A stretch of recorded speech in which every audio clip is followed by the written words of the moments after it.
Yesu Kristo uko yarari ejo niko akiri uno munsi niko azokwama ibihe bidashira. Abaheburayo 13:8. Ikete rizunguruka 27 Gitogoto 1982. Ndabaramukije mwese bivuye ku mutima mu izina ry'igiciro ry'umwami n'umucunguzi wacu Yesu Kristo. Nk'urufatiro rwo kwihweza ijambo ry'Imana, dusangire ijambo ry'intumwa Pawulo mu Bikorino ba mbere igice ca 15:10. Kubw'ubuntu bw'Imana ndi ico ndico. Ni kubw'ubuntu atari ibyo dukwiriye ko turi ico Imana yatugize. Natwe turashobora kwiharura mu gitigiri c'abakiriye ubuntu bw'Imana bwuzuye, kuko yatugiriye ubuntu. Tuvuze nk'abantu, turi ivyaremwe bigowe kandi bitagira gitabara. Ntibikenewe ko turinda kubibwirwa. Ariko imbere y'Imana turi ivyaremwe bisha muri Kristo Yesu umwami wacu. Pawulo we yari imvuga kuri muri byose, yarasemereye ati, ewe jewe ndagowe, ninde azonkiza uno mubiri w'urupfu? Abaroma 7:24. Imana ishimwe ko twashoboye kwizera kiriya gikorwa co kuducungura kigira hose mw'isi yose, nico cugaraniyemwo ivyankenerwa byose by'agakiza kacu.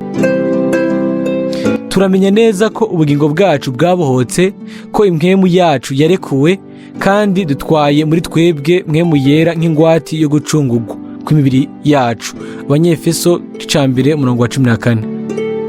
Kandi ibyo byose biruko mu gihe tukirindiriye gushigwa mu gihagararo c'abana, guhindurwa kw'imibiri yacu. Abaroma 18:23. Haranditswe mu Bikorino ba mbere igice ca 15:22-24. Habibwa ikibora hazogwa ikitabora, habibwa igikengerwa hazogwa icicubahiro, habibwa ikinyantege nke hazogwa ic'inkomezi, habibwa umubiri w'inyama hazogwa umubiri w'impwemu. Asangwa hari umubiri w'inyama, hariho kandi n'uw'impwemu. Kubw'ubuntu bw'Imana ndi ico ndico. Bakundwa, ubu noneho turi abana b'Imana. Ico tuzoba ntikiragaragara, ariko ico tuzi ivyo nivyagaragara tuzosa nawe, kuko tuzomubona nk'uko ari. Igice ca mbere ca Yohana 3:2. Ni igifatika c'ukuri c'Imana, kandi Satani ntashobora kukiduharirizako. Twabigizemwo umwimenyerezo, tumenya neza ico Imana yatugize. Twarakiriye Yesu, nawe yaratwakiriye. Ariko abamwakiriye bose, umuco w'ukuri ari wo jambo ry'Imana, abizeye izina ryiwe yabahaye ububasha bwo gucika abana b'Imana. Yohana 1:12. Kubw'ibyo turashobora gusenga tukavuga n'umutima wacu wose duti, Data wa twese uri mu ijuru. Kubijanye n'ivyo, ijambo ryo muri Petero wa mbere igice ca 1:23 rifise insobanuro ihambaye. Kuko mwabyawe bwa kabiri, mutavyawe n'imbuto ibora, ariko mwabyawe n'imbuto itabora, mubiheshejwe n'ijambo ry'Imana ririho rigahoraho. Ikigongwe cacu, ukubohoka kwacu, ukwisubiza hamwe n'Imana kwacu, vyabaye kubw'amaraso y'umwagazi w'Imana yamenye ku musaraba i Golgota. Ariko ivyo kuvuka ubwa kabiri, imbuto y'Imana y'ijambo ni icangombwa. Ata mbuto nta buzima bushasha, nta kuvuka gusha biva ku Mana. Ni kubw'ibyo ijambo ry'Imana nk'imbuto ryamaze kuza ku bahanuzi, hanyuma biciye kuri Yesu Kristo, we jambo yambaye umubiri, ijambo ryarasohoje. Umwana w'Imana wese abyagwa n'Imana biciye kuri rya jambo nyene, na wa mpwemu umwe nyene. Uko abavyawe n'Imana. Ni kubw'ibyo Yesu Kristo umwami wacu ari imfura muri bene se benshi. Abaroma 8:29.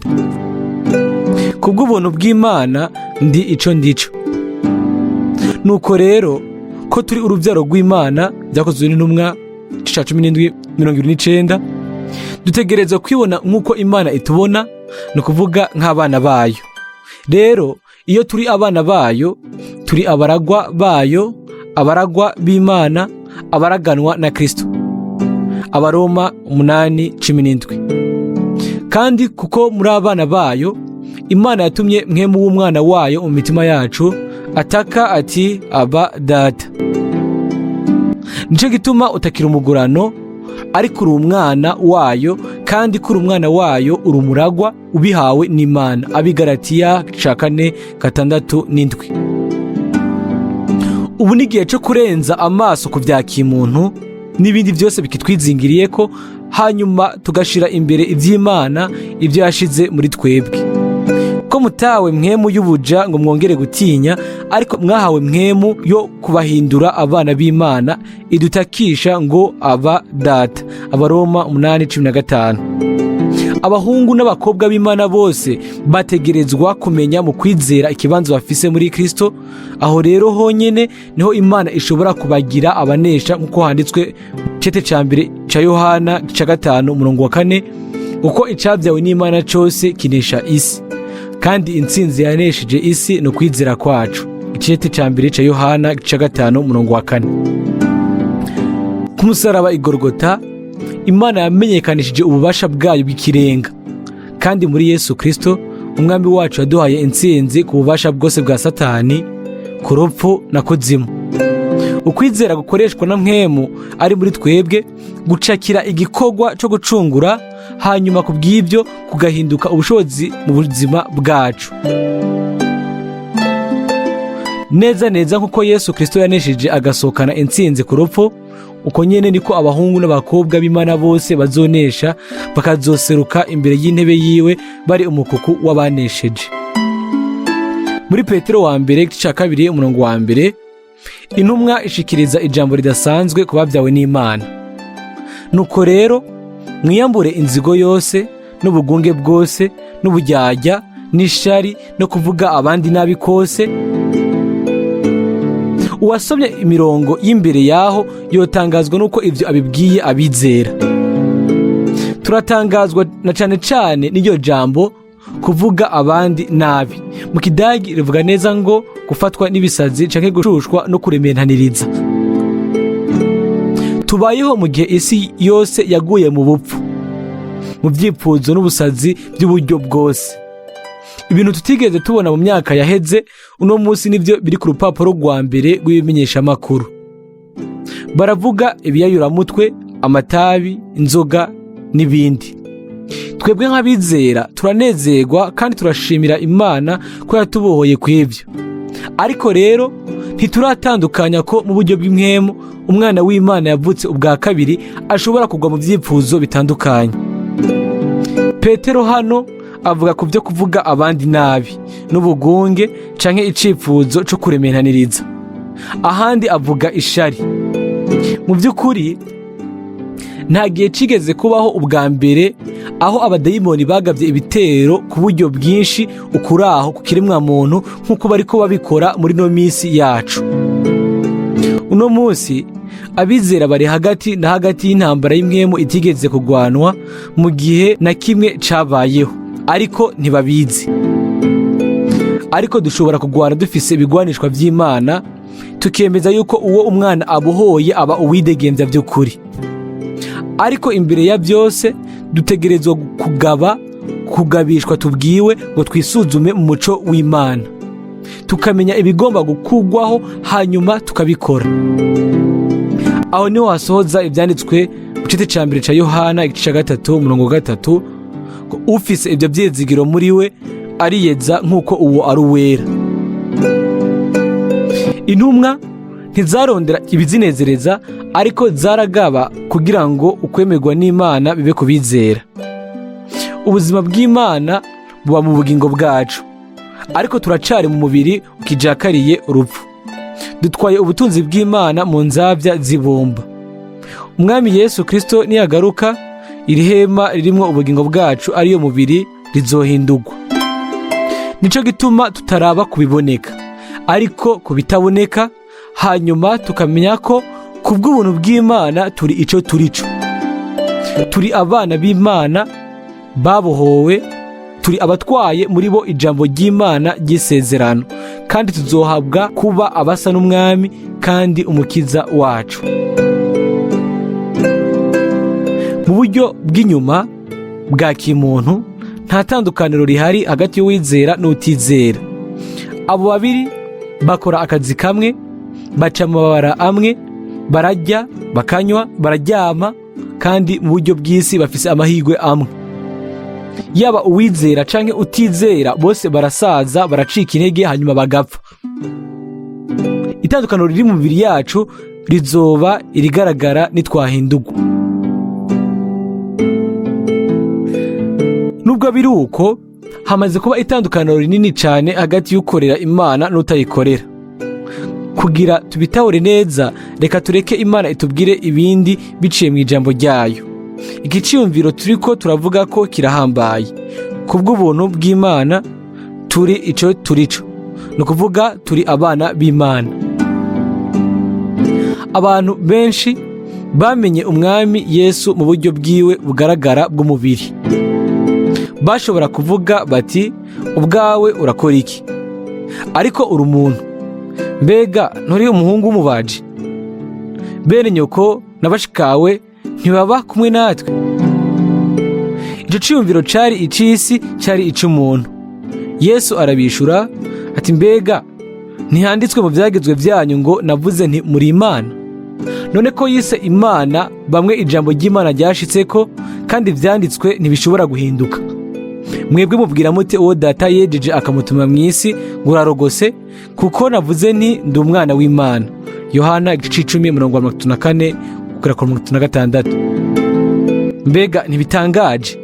Neza neza ku bijanye n'ivyo, umwami wacu yagize iryo tangazo ry'ububasha ati, ivyanditswe ntibishobora guhindurwa. Hano nibijanye n'igifatika c'ukuri c'Imana co ku rwego rwo hejuru, ico Imana yitwararitse guhera mbere na mbere, ico yatangaje icishije mu bahanuzi kagisohoza muri Kristo. Imbere y'uko isi iremwa, Imana yageneye abantu kuba abahungu n'abakobwa bayo. Hariho abatoranijwe bo mw'isezerano rya kera be nabo mw'isezerano rishasha. Turasoma muri Zaburi 82:6.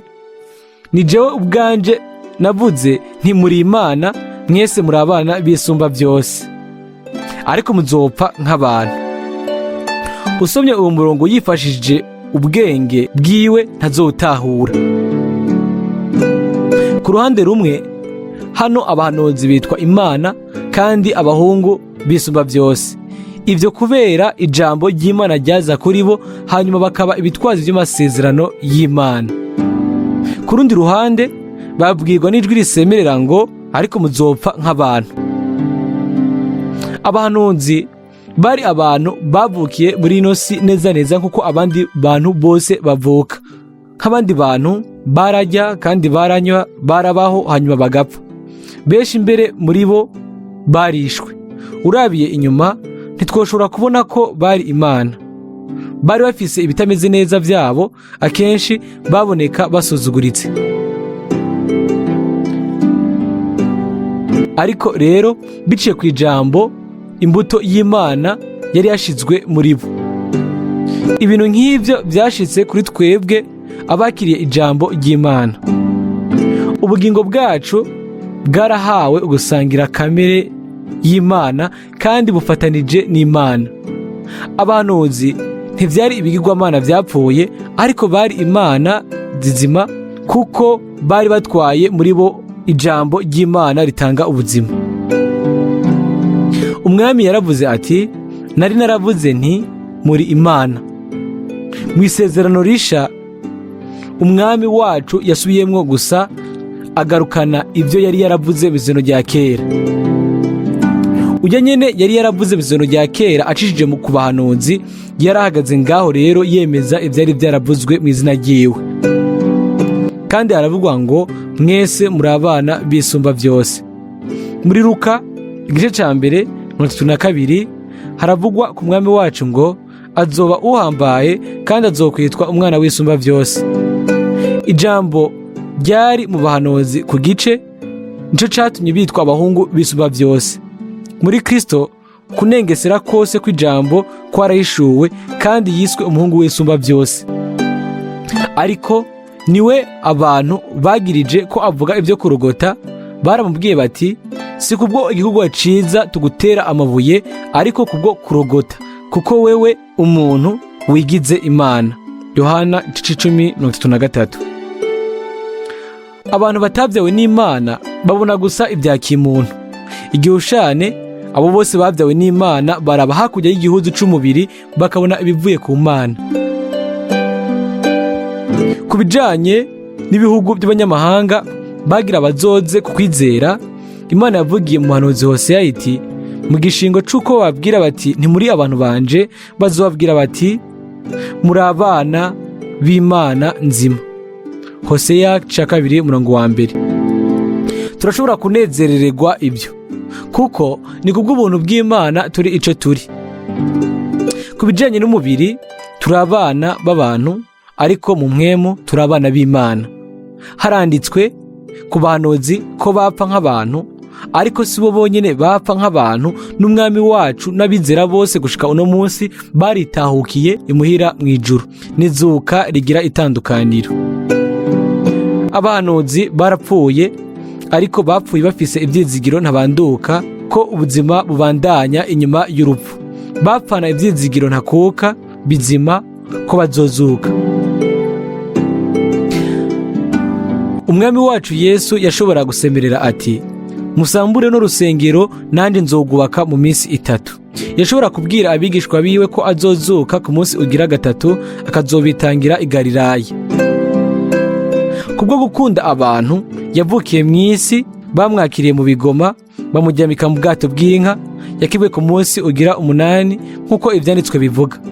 Muri vyose yashushanijwe na bene se kugira ngo ababere umuherezi mukuru umwizigirwa.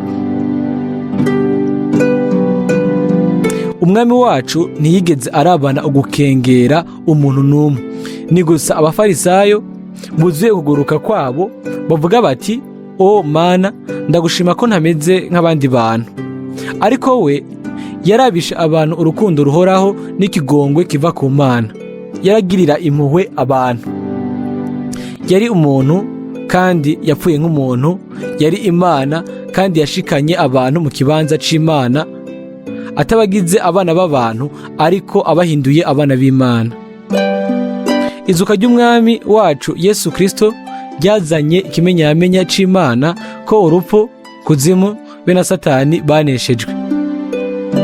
Ku bijanye n'abizera b'ukuri bazozamurwa, umwami Yesu yaravuze ati, kandi ntibaba bagishobora gupfa kuko baringaniye n'abamarayika, kandi ari abana b'Imana ko ari abana bo kuzuka. Luka 20:36. Abahanuzi nabo bo mu isezerano rya kera bizeye ijambo ryaza kuri bo, bazuranywe na Kristo nk'uko biri muri Matayo 27. Igihuzu gikingiriye ahera cane h'urusengero gitanukamwo kubiri, uhereye hejuru ugashitsa hasi. Isi iratigita, ibitandara birasaduka, imva ziruguruka, imivyimba myinshi y'abera bari barasinziriye irazugwa. 51-52. Umwami wacu niyagaruka, abo bose bakiriye mu kwizera ijambo ry'isezerano mu gihe cabo bazozuka, hanyuma abazoba bakiri bazima bazohindurwa, bose hamwe bazokwinjira mu bwiza bari kumwe nawe. Twaronse ubuzima bwo kuzuka bw'Imana, kuko ijambo umwami yatubwiye rivuga riti, ni jewe kuzuka n'ubugingo, unyizera niyo yoba yarapfuye azobaho, kandi uriho wese anyizera ntaho azokwigira apfa gushitsa ibi bidashira. Yohana 11:25-26. Inyuma y'ayo majambo, umwami wacu yabajije Marita mushiki wa Lazaro ati, urizeye ibyo? Uno munsi ni wowe nanje umwami abaza ico kibazo nyene, kandi natwe turashobora kwishura duti, egome mwami, ndavyizeye. Ukwizera ni impano y'Imana, kuva kumva ubutumwa bwiza ubwo mu ijambo ry'Imana. Ni kubw'ubuntu turi ico turico. Ni neza neza kubw'ubutumwa bw'ubuhanuzi bw'igihe ca nyuma, niho ihishurwa ry'ijambo ry'Imana muri rusange ryasubiye ukundi gushigwa imbere y'amaso yacu. twaramenye yuko atari insobanuro kimuntu y'ijambo ikenewe, ariko ijambo ry'inkomoko ariyo mbuto y'Imana. Nta na rimwe imbere ya kino gihe ijambo ry'Imana ryigeze gutangazwa mu muco mwinshi nk'iki gihe. Ni kubw'ubuntu dushobora kuba mu mukuku w'abo bizeye bakakira ubutumwa bw'Imana. Ni kubw'ubuntu dushobora kwiharura muri abo bazogira umugabane mu kuzuka kwa mbere.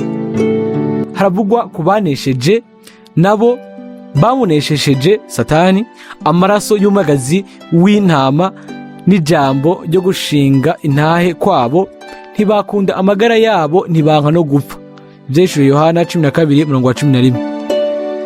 Ijambo ry'Imana ni intahe nzima ku banesheje. Batanze ubuzima bwabo kugira Kristo ashobore kuba muri bo. Nuko noneho munezererwe mwamajuru mwe, namwe abayabamo. Ibara rizobonwa n'isi n'ikiyaga, ko umugwanizi yabamanukiye ari n'inzigo nyinshi, azi ko afise igihe gito. Ivyeshuro Yohana 12:12. Mu gihe umwami Yesu atwara abiwe mu bwiza, Satani we atiburirwa hasi n'abamukurikiye. Mwijuru hazoyo umunezero mwinshi, ariko ku isi hazohageze ibihe bibi bitigeze kuba byarabayeho.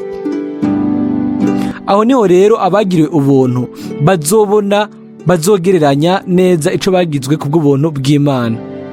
Umwami yabwiye Mose n'ijwi rirenga ati, ngirira ubuntu uwo ndabugirira. Kuvayo 33:19. Ivyagezwe byazanywe na Mose, ariko ubuntu n'ukuri byazanywe na Yesu Kristo umwami wacu. Kuri uwo munsi tuzoba turi mu bwiza bwo mwijuru hamwe na Aburahamu, Isaka na Yakobo, hamwe n'abahanuzi, abakera n'abahamagawe bose bo mu isezerano rya kera, intumwa n'abatoranijwe babayeho bose mu gihe c'isezerano rishasha. Paulo aramutsa ishengero ryo muri Efeso n'aya majambo: ubuntu bube muri mwebwe n'amahoro biva ku Mana Data wa twese no ku Mwami Yesu Kristo. Kandi arangiza icete na yandi majambo: ubuntu bw'Imana bubane n'abakunda umwami wacu Yesu Kristo bose atabupfunya. Imana mu mbabazi zayo idushoboze ntitube twahiriwe ubuntu bwayo gupfa ubusa, ariko igihushane dushobore kubandanya kuba muri ubwo buntu, dukunde mu bwizigirwa bwose umwami wacu Yesu Kristo, urukundo rutagira ubupfunya gushitsa ku mpera. We yadukunze, yatubohoye akaducungura. Aho rero n'uyo azoshishikara gushika ku iherezo, wenyene niwe azohabwa igitsibo. Icegeranyo co mu rugendo rw'ivugabutumwa. Mu kwezi kw'indwi, hamwe na mwene data Baririye w'i Lausanne, nashoboye gukora ibikorane bidasanzwe muri Repubulika ya Zaire. Kubw'ubufasha bw'umwami twashoboye gushikira mu kanya gato ibihumbi by'abantu. Bene data bo muri ico gihugu, uwuserukira Zaire i Bonn mu Budagi, iradiyo, ibimenyesha makuru, umwe wese muco ashoboye yaraterereye kugira ngo ivyo bikorane bibe ibidasanzwe. Turashobora kuvuga atakurenza urugero ko mu gihugu cose kuri benshi habaye ukugendererwa n'ubuntu bw'Imana. Imbere yaho, umwe muri bene data yifuza kwigisha inyigisho z'imituragaro mu mashengero yo mwako karere mu ico gihugu. Yari yakwiragije ikete aho yamvugamwo amajambo mabi yo kundementaniriza. Ariko muri ico gihugu hariyo n'abizera kuva imyaka myinshi bakomejwe mu ijambo, kandi batagomba gutandukanwa naryo. Rero hamwe n'iryo kete ryiwe, uwo mwene data yashitse neza neza ku gihushane c'ivyo yari agamije gukora. Abantu baciye baza ari benshi kumviriza ijambo ry'Imana. Nanje yari yanyandikiye ubwanje ambaza ivyo nari nipfuza kuvuga mu butumwa bwiza, nico nari nje gukora, ntaje kwigisha imituragaro. Imana yo nyene ubwayo yamuhaye inyishu ku rugero rw'uko bene data bose n'amashengero nyakarambi yose bamenye ijambo ry'Imana iryo twajanyeyo. Mwene data Baririye na jewe ubwanje twabonye umwimenyerezo mu buryo bw'inkomezi mu rugendo rw'intsinzi ihambaye y'Imana yacu. Igihe ntangara nti Yesu yaranesheje, mushobora gusangira nanje ukwemezwa kw'ibwina byuzuye mu mutima wanje. Mu by'ukuri si jewe ubwanje canke uwundi, ariko nico ijambo ry'Imana ryahishuye gitegerezwa kuzigamwa rigacungwa neza nk'uko twarirazwe, atansobanuro za kimuntu, atanyongera n'imwe. Umwami yakoresheje ubuserukira Zaire mu Budagi i Bonn kugira arungikire ubutumwa abarongoye ico gihugu, ku buryo imiryango yugurutse mu buryo butazwi. I Kinshasa ibikorane byatangazwa inshuro 8 ku munsi biciye ku nsamirizi y'igihugu. Iruhande y'ibyo ibinyamakuru byaho nabyo byarabitangaza. Abantu ibihumbi baraje kandi barakozwe ko n'ubuntu bw'Imana. Ibyo twabonye hariya byarakora ku mutima. Benshi barakijijwe, barakize ingwara, barabohoka. Kandi abo bose Imana yari yarageneye ubugingo budashira barakiriye umuco. Sishobora kwibuka yuko hari aho nari bwigere mbona ibikorane nk'ibyo. Yabaye imponjo y'ibyabaye ku ntango y'ishengero rya Kristo bigomba kugaruka mu minsi ya nyuma. Mu bindi bisagara kandi haje abantu benshi mu bikorane. I Lubumbashi 3,000 by'abizera baraturindiriye mu kiringo c'amasaha 28 ko twaciriwe gushikayo umunsi wose. Naho rero ijambo ry'Imana ryatangaje mu nkomezi nyinshi z'Imana. Ibyabaye ngaho ntitwoshobora kuronka amajambo yo kubivuga neza, birasaba ko umuntu yoba yarahibereye. Inyuma yanje aho navugira ubutumwa hari bene data bashika 30 bajeje igikorwa c'umwami. Baguma basenga, bari bizeye kandi bashinga intahe ko bari inyuma y'ubukozi bwacu. Uko biri kose bene data bakorera Imana mu gihugu cose barafashijwe, cyo kimwe n'ubwoko bw'Imana bwakomejwe mu ijambo ry'Imana bukubakirwa kuri ryo. Twakiriwe nk'abakozi b'Imana kandi uko niko imigisha y'Imana yasesekaye ari myinshi. Harahiriwe uwo ashobora kunezeranwa natwe hamwe ibyo Imana iriko irakora ubu. Muri rino kete rizunguruka twarerekanye amafoto amwe ariko nta gikoresho cashobora gushikira igihugu ry'abantu ngo kibafotore bose. Tuvuye muri Zaire, mwene data Baririye yaciye aja iburengerazuba bwa Afrika mu bihugu havugwa igifaransa, nanje ncanja mu burasirazuba bwa Afrika mu bihugu havugwa icongereza. Birakwiye kandi kongera gusubira gushima cyane igikorwa mwene data Baririye arangura mu bihugu bivuga ururimi rw'igifaransa. Harabaye ugusobanura ubutumwa bwiza bwa mwene data Branham hamwe n'amakete yacu azunguruka, kandi byabaye umugisha mwinshi ku bantu ibihumbi byinshi. Turashaka kuzoguma twibuka uwo mwene data mu masengesho. Guhera ku ntango twakoreye hamwe mu rukundo rw'abavukana, kandi tuzobandanya gushika aho umwami Yesu azogarukira. No mu kwezi kw'indwi mu rugendo rwanje rwa kabiri nja muri Afrika, ikiganza c'umwami cabaye mu gikorwa. I Lusaka muri Zambia basuye kuntumira ngo mbwire igihugu cose ncishije ku radio na televiziyo. Kubwo kwizera maze kubona umusaruro munini uzokwegeranywa mu kanya gato.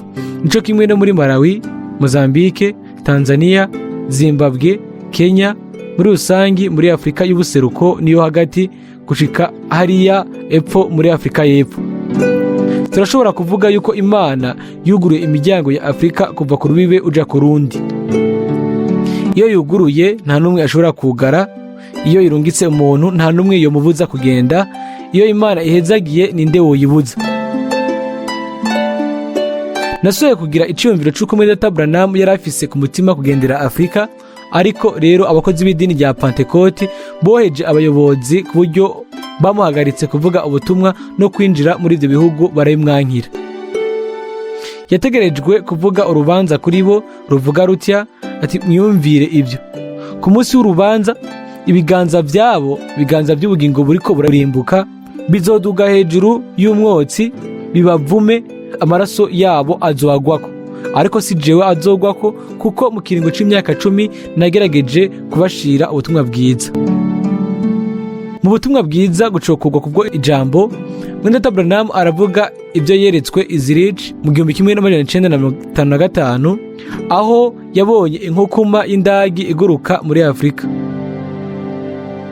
Aha turabona ukundi gusha ko ibyo Imana yeretse umuhanuzi mu kwerekwa bisohoje naho baheze imyaka. izo ngendo zibiri zivuga butumwa zo muri ano mayinga aheze nabonye ikiganza gikomeye c'umwami, ndaheza ndamenya igikenewe cihutirwa co gufasha uko bishoboka bene data b'abarongozi muri ivyo bihugu kugira baronke uko bakora igikorwa c'Imana.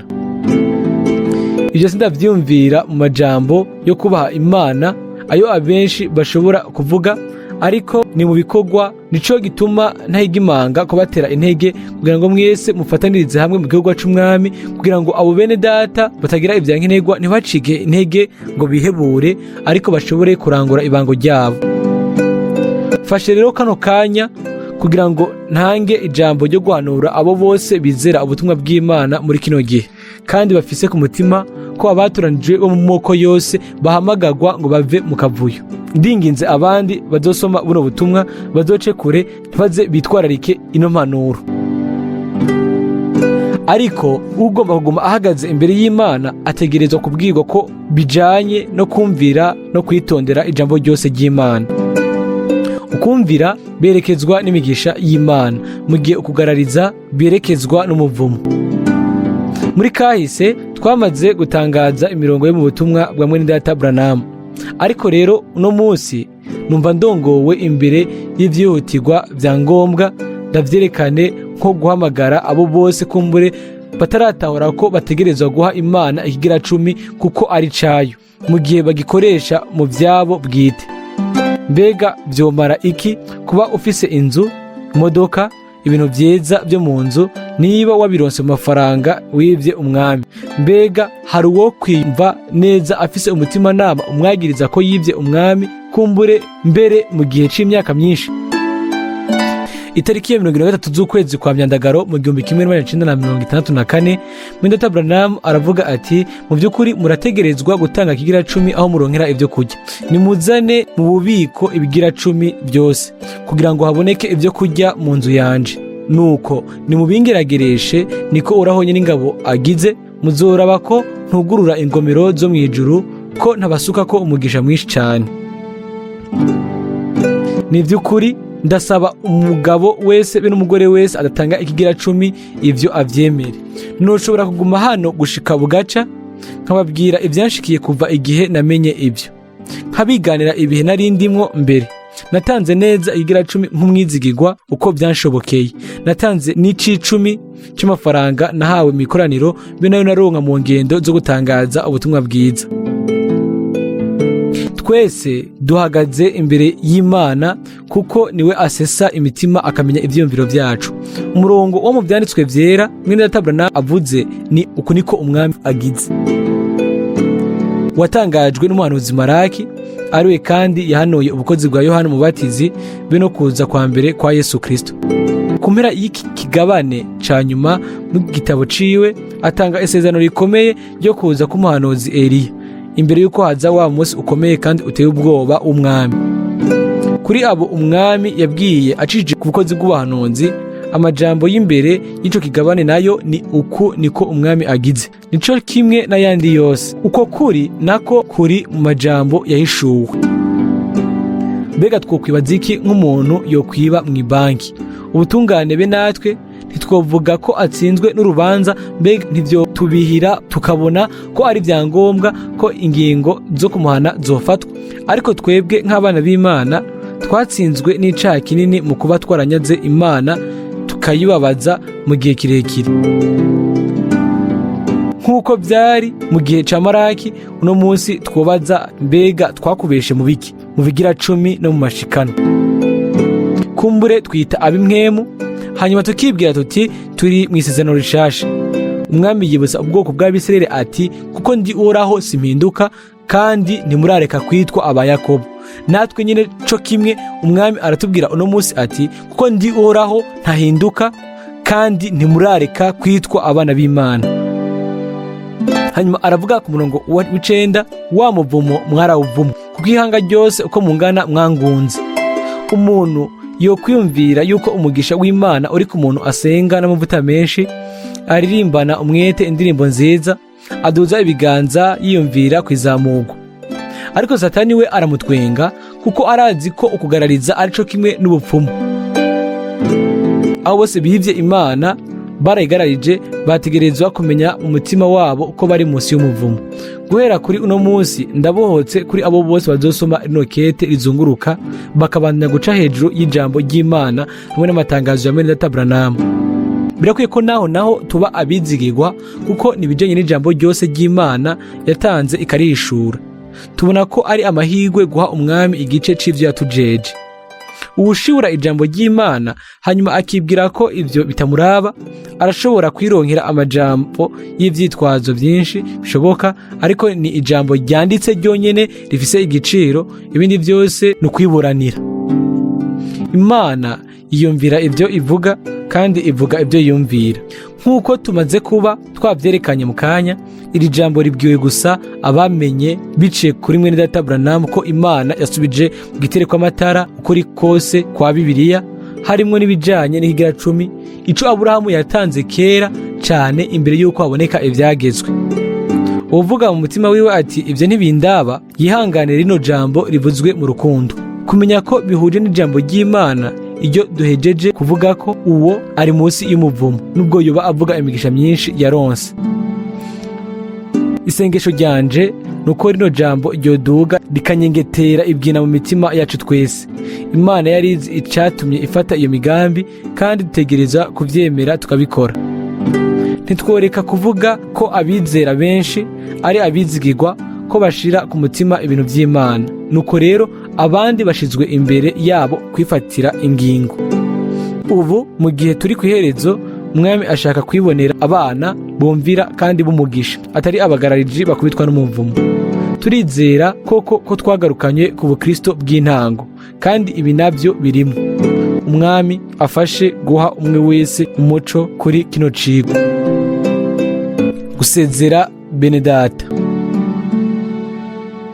Numva ijwi rivuye mu ijuru rimbwira riti, andika, tuhereye none ahigwa abapfa bapfira mu mwami.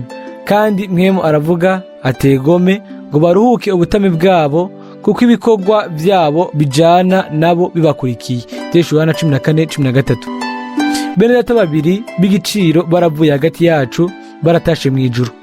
Ni Mwenedata Sidney Jackson wo muri Afrika y'Epfo na Mwenedata Roy Borders wo muri Leta Zunze za Amerika. Guhera Mwenedata Branham akiriho, abo Benedata babiri bari bafatanije mu gikorwa. Mwenedata Jackson yari afise ugutahura byimbitse ubukozi bw'ubuhanuzi kwa Mwenedata Branham. Niwe yakoze cane kugira ibikorane bigende neza muri Afrika y'Epfo. Imana yashoboye kumukoresha gushika mu myaka y'ubukure bwiwe. Je ubwanje mbere umuvukanyi n'umugenzi yizigirwa yampanura ngo mpagarare nshikamye.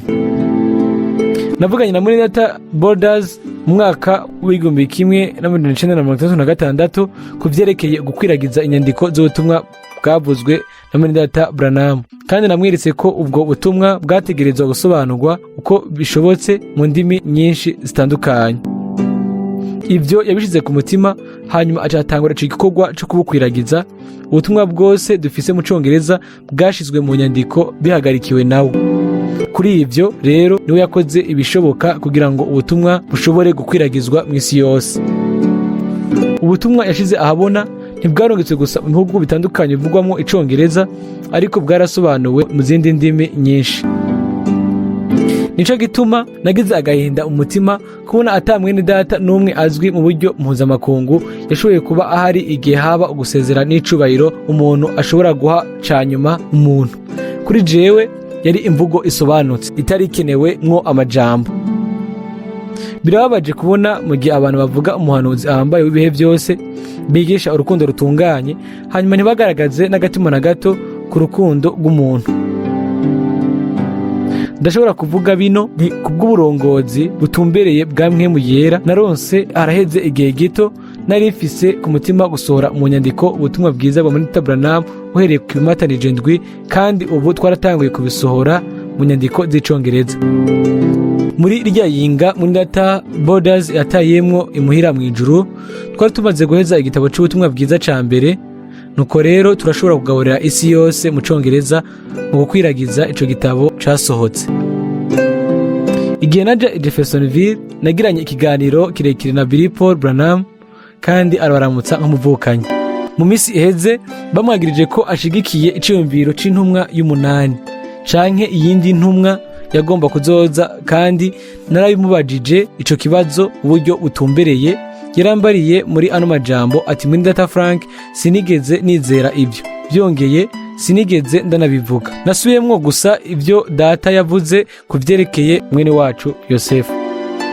Kubinyerekeye, naho abamarayika babiri boza bavuye mu ijuru kumbwira ikintu, sinocemera mu gihe cose coba kitari mu ijambo ry'Imana. Ibyo benshi bazana uno munsi nk'amahishurirwa, akenshi dusanga ari ibyo bikoreye mu byo biyumvira bagashushanya mu buryo bw'impwemu. Nk'akarorero, bibwira yuko hari umugabo adasanzwe ategerezwa guhaguruka imbere yo kugaruka kwa Kristo. Aho rero baba bagiye kure ya Maraki 4:5 n'Ivyesho Yohana 10:7, kandi ntibaba bagavye ku byo umwami yabwiye muri Data Branham itariki 11 kwezi kwa gatandatu umwaka w'1933.